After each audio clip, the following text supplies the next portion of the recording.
بسم الله الرحمن الرحیم. السلام علیکم ګرانو زده کوونکو، هیله ده چې روغ جوړ او خوشحاله اوسئ. ګرانو زده کوونکو، بیا هم نن د دویم ټولګي د ریاضي مضمون سره نوی لوست تاسو ته چې د عددونو جمع تر 9 پورې دی خپلې 10مې پاڼې ته 10م لوست سره بیا هم ذاکره بارکزی ستاسو په خدمت کې. ګرانو زده کوونکو، څنګه چې تاسو په لومړۍ ټولګي کې هم د جمع په معنا پوه شوي یاستئ چې جمع کول یعنی څه. تاسو تر یو خانه‌ای لکه تر 10 شلو او 2 رقمي عددونو د یو رقمي عددونو جمع تاسو کړې وه. ستاسو بیا هم د یو ځل یادونې دپاره راځو تاسو سره د جمع عملیه د ډیر ابتدا او ډیر لومړی نه شروع کوو. ګرانو زده کوونکو، جمع څه ته وایي؟ د دوه شیانو یو ځای کول یا یو ځای حسابولو ته چې وایي جمع وایي. لکه که زه 2 قلمه دې لاس کې ولرم، 2 قلمه دې لاس کې، دا او دا دواړه سره یو ځای جمع کوم چې څو قلمه لرم، 2 دلته 2 دلته 4، دې ته وایي جمع. اوس راځئ چې دلته دا وشمیرو. دې انځور کې تاسو ګورئ، موږ دلته هم آلو بالو لرو، دلته هم آلو بالو لرو.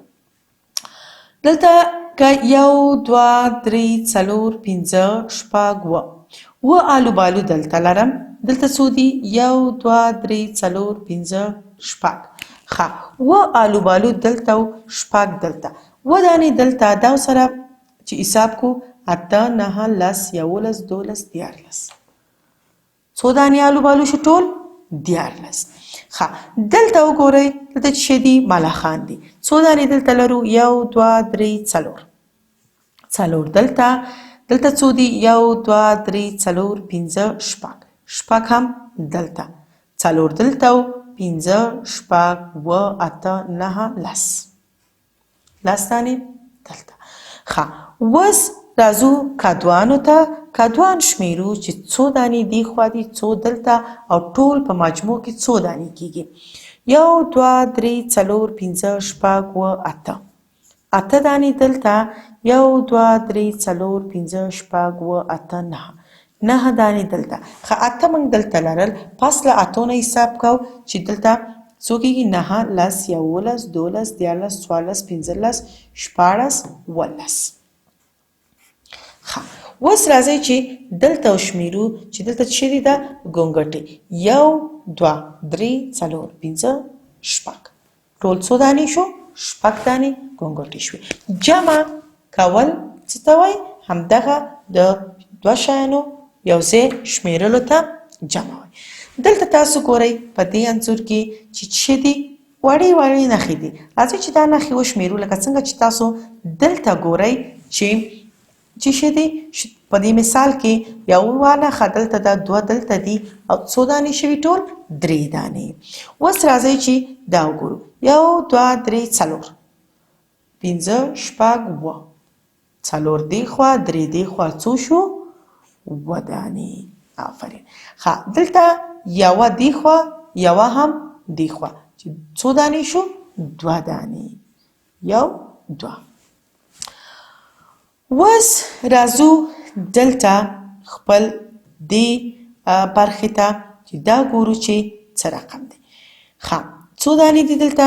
1 2 3 4 5 6 8 9. څو دانې شو؟ 9 دانې. ښه، دلته څو دي؟ 1 2 3 4. یو دانم دلته 15. 1 2. یو دانم دلته 3. ښه، چې تاسو په دې اوس پوهیږئ چې دې ته د جمع علامه وایي، دا د مساوي علامه ده، او دا دواړه هغه شیونه دي چې تاسو یې سره یو ځای کوئ. ښه ګرانو زده کوونکو، دا وه ډیره د جمع ابتدایي مرحله یا د جمع ډیر لومړی پړاو چې تاسو په اول یا په لومړي ټولګي کې تاسو زده کړي. اوس راځو ستاسو د کتاب 10مې پاڼې ته چې تاسو ماشاءالله په هغې جمع باندې ډیر ښه پوهیږئ. خپل 10م لوست ته چې دلته تاسو دوه رقمي عددونه جمع کوئ. دوه رقمي عددونه یعنی چې هم لسیزه ولري هم یویزه.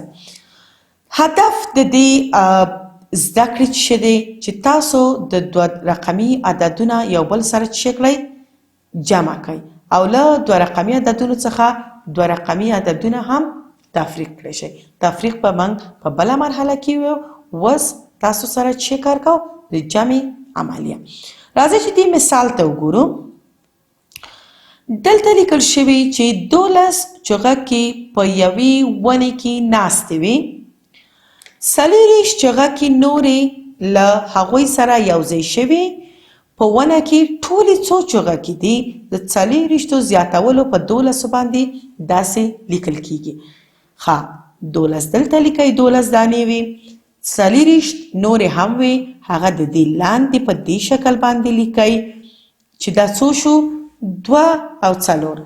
2 او 4 جمع کئ 1 2 3 4 5 6. ښه دلته اوس یو دې سره یعنی هر عدد لاندې چې بل عددي هماغه څه کېږي ورسره جمع کېږي. لکه 2 4 سره یوم 2 سره.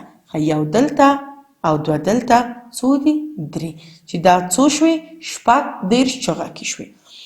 ښه چې دلته تاسو ته ښودلی چې د جمع لومړی جز یعنی اول خو تاسو دلته ګورئ چې څه لیکلي 12 به دلته ولیکئ. د جمع دویم جز څه دی چې تاسو کم عدد چې بل ورسره جمع کوئ هغه د هغې لاندې ولیکئ. اوس راځئ خپلې درېیمې برخې ته چې هغه څه دی د جمع حاصل دی. یعنې کله چې تاسو دا دواړه جمع کوئ ګورئ چې کم عدد جوړیږي. ښه اوس انشاءالله چې تاسو د دې د لیکنې په طریقه ښه پوه شوي یاستئ.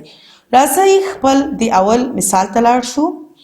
د شکل له مخې د جمع اجزاوې او د جمع حاصل معرفي کړئ او د هغوی عددي افاده ولیکئ او همدارنګه درکړل شوي پوښتنې جمع کړئ. ښه دلته تاسو ته ویلي چې دا څه کوئ په عددونو باندې ولیکئ. دلته ګورئ چې تاسو یوه لسیزه لرئ او څو دانې یویزې 1 2 3 چې څو شوې یوه لسیزه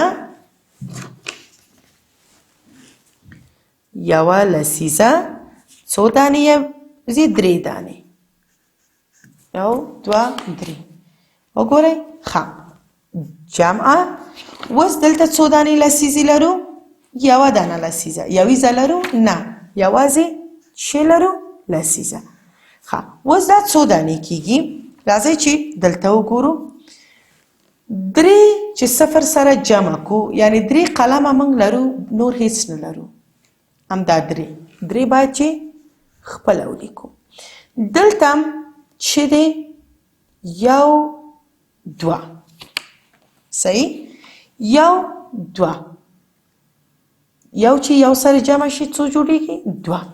دلته کوم عدد جوړ شو 23. راځئ چې اوس وګورو چې دا همدغه شی شوی که نه. دلته 2 دانې لسیزې دوی لري. څو دانې یویزې 1 2 3 3 دانې یویزې. دلته موږ 2 دانې لسیزې لرو 3 دانې یویزې چې دا ډیره د جمع اسانه طریقه ده. ښه اوس راځئ چې وګورو دلته چې دا سوالونه موږ ته راکړي موږ دا څه رقم کولی شو چې حل کړو. ښه دلته په یویزه خانه کې دي 4 په لسیزه کې. دلته بیا هم په یویزه کې 0 په لسیزه کې 2. تاسو څه رقم کولی شئ؟ اسانه طریقه تاسو ته د جمع ما ویل چې ګوتو سره هم کولی شئ. که تاسو دا لوبیا ولرئ نو ټولو کې تاسو ته ډیر اسانه طریقه تاسو ته د لوبیا سره جمع کول دي. که تاسو دلته 40 دي صحیح 0 سره باید جمع کوئ 1 2 3 4 5 6 ښه 0 سره جمع کوئ یعنی دلته ولرئ نور بل هیڅ شی نشته. چې باید ولیکئ دلته آفرین و بیرته ځکه بل عدد ورسره نه لرئ. اوس راځو د خپلې دویمې یا لسیزې خانې ته. دلته څلور دوو سره تاسو څلور بیل کئ، 1 2 3 4 او دوه هم نور. اوس یې وشمېرئ چې څو شوې. 1 2 3 4 5 شپږ. څو دانې شو؟ شپږ. چې دا عدد څو شو؟ 20. همدغه شان تاسو کولی شئ چې نورې خپلې د جمع عملیې ترسره کړئ. لکه په دې کې په دویم سوال کې په دویمې پوښتنه کې تاسو لرئ 40 د 38 سره باید چې جمع کړئ. ښه، دلته په یویزه خانه کې تاسو پاس صفر لرئ او دلته 8، یعنی چې 8 صفر سره جمع کړئ. یوازې موږ چې لرو 8. 1 2 3 4 5 شپږ و 8. ښه، دلته څو شو؟ د 8 دانې. صفر معنا چې نور څه نشته، دلته باید چې ولیکو یوازې 8. ښه، اوس راځو خپلې دویمې خانې ته، لسیزې ته، چې 4 دي او 3. 4 بیلو 1 2 3 4 او 3 هم نور. دا دواړه که سره حساب کو څو کېږي؟ 1 2 3 4 5 شپږ و. چې دا څو شو؟ 8 اویا. راځو خپلې درېیمې پوښتنې ته، چې دلته یویزه خانه کې څو لرو؟ پاس 1. صحیح، په یویزه خانه کې دلته 1 لرو. لاندې په یویزه خانه کې، یعنی یویزه خانه یویزې سره جمعېږي، لسیزه لسیزې سره. 1 دانه دلته لرو او لاندې یویزه کې څو دي؟ 5. ښه، 1 2 3 4 5 شپږ. 1 او 5 څو کېږي؟ شپږ. ښه، اوس راځو خپلې لسیزې خانې ته، چې دلته څو دي؟ پاس 3. لاندې څو دي؟ 1. ښه، 3 او 1 څو شو؟ آفرین 4. ښه ګرانو، دا وه تاسو ته د جمع عملیې درخونه. ګرانو زده کوونکو، دا 3 پوښتنې ما تاسو سره حل کړې. دا 3 پوښتنې پرېږدم تاسو ته چې خپلو کتابچو کې حل کړئ. همدغسې د لوبیا دانو سره، د ګوتو سره تاسو کولی شئ چې وکئ؟ شمېر وکئ. انشاءالله چې تاسو د جمع عملیه زده کړې وي او تر راتلونکي زده کړې پورې تاسو په لوی الله سپارم. په مخه مو ښه شه، خوشحاله اوسئ.